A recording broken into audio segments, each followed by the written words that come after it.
And our beloved Prophet said, it's mentioned in Sahih Bukhari. Sahih Bukhari is one of the collections of the authentic sayings of the last and final messenger, Prophet Muhammad, peace be upon him. It's mentioned in Sahih Bukhari, volume number 8, in the book of manners, chapter number 2, hadith number 2. A man approaches the Prophet and asks him that who deserves the maximum companionship and love in this world? Prophet said, your mother. The man asked, after that who? The Prophet repeated, your mother. The man asked, after that who? Again the Prophet said, your mother. The man asked for the fourth time, after that who? Then the Prophet said, your father.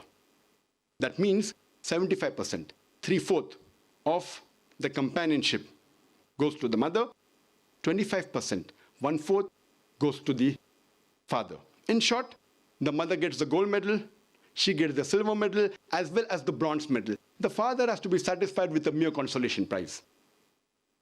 These are the teachings of Islam which we have to agree. And if we analyze, Islam gave economic rights to women 1300 years before the Western world. 1400 years ago, Islam gave right to any adult Muslim woman to own or disown the property without the permission of anyone else. The first time the Western world gave right for a woman to own or disown property was in 1870s under the Married Women Property Act, which said that a married woman, adult, can own or disown the property without the permission of the husband. And this act was later revised. Islam gave economic rights to women 1300 years before the Western world. And in Islam, we do not agree with the word housewife, which is used in English language, because we don't consider the woman to be married to the house to be called as housewife. We prefer calling her as homemaker, the person who makes the home, the person who builds the home.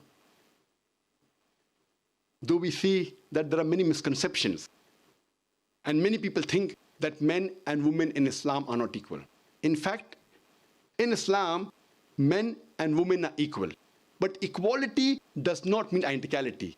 They're equal, but they are not identical. Depending upon the physiological makeup, their psychological makeup, their biological makeup, they have different roles. Overall, men and women are equal in some aspects. The woman, she may have a degree of advantage. In some aspects, the men may have a degree of advantage. Let me give you an example. If there are two students in a class, student A and B, both of them, they come out first in examination. Both get 80 out of 100. When we analyze the answer sheet, there are 10 questions which have 10 answers, each carrying 10 marks. In answer to question number 1, student A gets 9 out of 10. Student B gets 9 out of 10.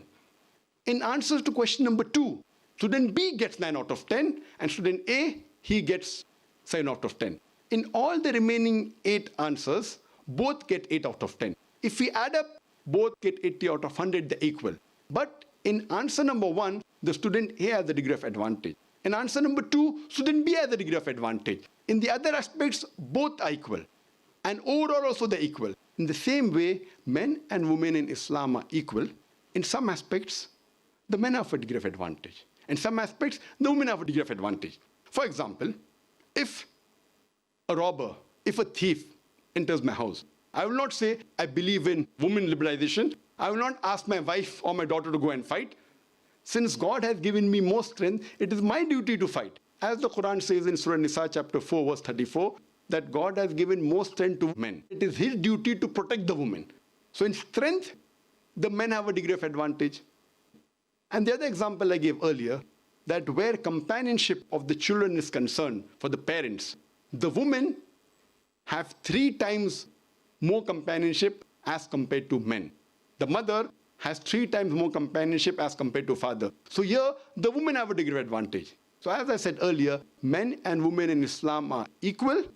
In some aspects, the women have a degree of advantage. In some aspect, the men have a degree of advantage.